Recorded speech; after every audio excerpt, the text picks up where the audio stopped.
Are you interested in growing muscle and getting stronger, but you just don't seem to have time to get into the gym? Or maybe you even don't like training that much? I have a solution for you, and it's called full body training. And in this video, I'm gonna break down step by step how you can implement that in your week so you don't have to spend nearly as much time in here and you can get plenty jacked. In this video, we're gonna cover why you should be training like this, how you should potentially train like this, and what to do if your progress would stall. Why you might want to do full body training is because it's going to be very, very time effective, and we know per the literature that hitting muscle groups multiple times a week allows that muscle to grow most optimally. So if Monday's full body and Wednesday's full body, throughout the week you're guaranteed to at least hit those muscle groups twice, which is going to grow you better than if you were to just hit them on Monday. Another reason why this can be really, really time effective is because you can superset, which means put exercises back to back with no rest, muscle groups that are unrelated. So you could do push something or pull something and put them together, or you could do a push upper body movement and a leg movement and put those together with a superset. This takes out a minute of rest every single time you do it and drastically shrinks the amount of time that you need to be in the gym. How you know you're gonna be training full body is if you can hit the 6 basic human movements, and we're gonna give you some examples with this. So the first basic human movement is a squatting type motion, and we have quite a few movements that could potentially help this. So my peasant Ryan here is going to show you one of these. First potential exercise that you can do is a barbell back squat. Traditionally you do this in a rack, but we've brought it out here to show you. So bar is going to go relatively high on the shoulders there, and you're going to squat down to parallel or below, so long that you can keep your heels down in the movement. So if you find yourself falling forward or the heels elevating, you're likely going too deep, or you don't have the ankle mobility to quite get that depth.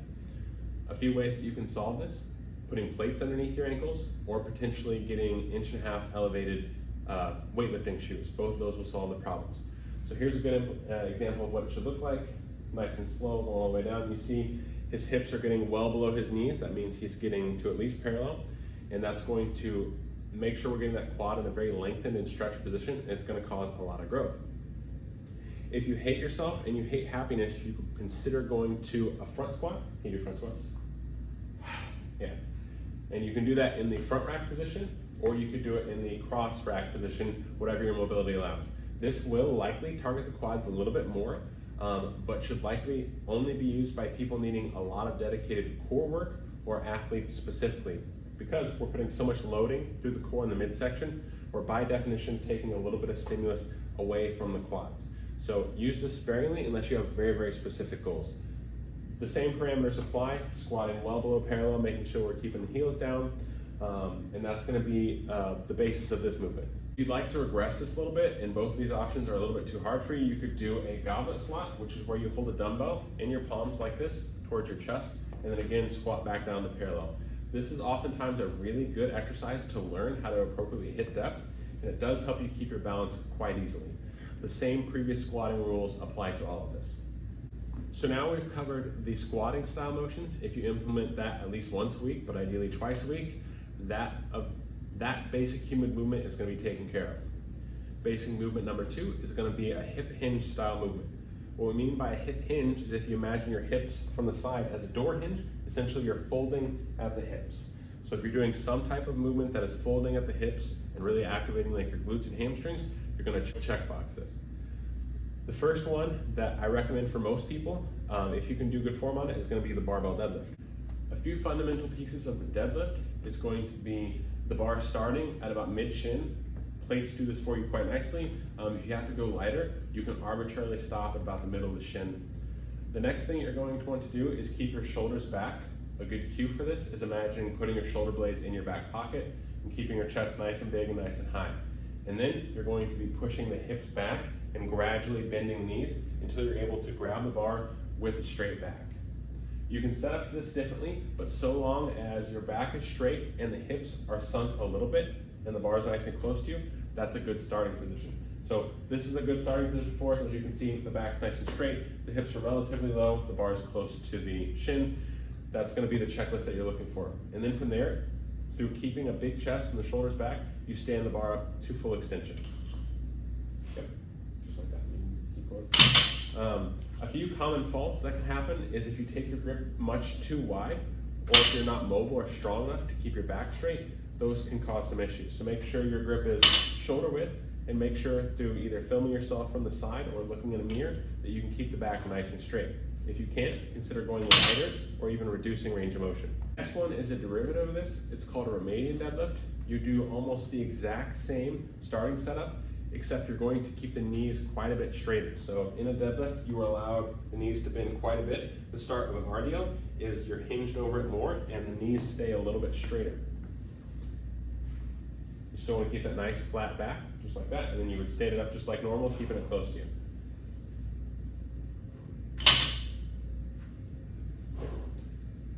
You're good. And then, so the main thing that this one does is it's going to target specifically your hamstrings a little bit more and take some emphasis off of your quads. So now we have our squatting motion and our hip hinge motion.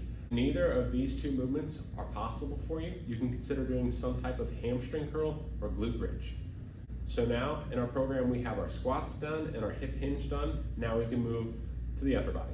The next two basic human movements are going to be a horizontal push and a horizontal pull. A really awesome horizontal push, especially if you're a beginner, is going to be a push-up. Your hands are going to go roughly shoulder width apart, and you're going to keep your elbows tucked at about a 45-degree angle, and then you're going to take yourself all the way down to the floor, slowly, and then press back up. A common theme you'll see with every single one of these movements is controlling the eccentric portion of the movement, which is where you're lowering the weight or your body to the floor. You want to make sure you're not herking and jerking it everywhere, because oftentimes that can lead to a greater risk of injury. So slow and controlled on the way down, pushing all the way up to extension. If this is too hard, you can consider modifying it and going to your knees. What you don't want to do is start short-changing the rep and not going all the way down to the floor. So make it easier in other ways so that you can still get that stretch and go all the way down to the floor.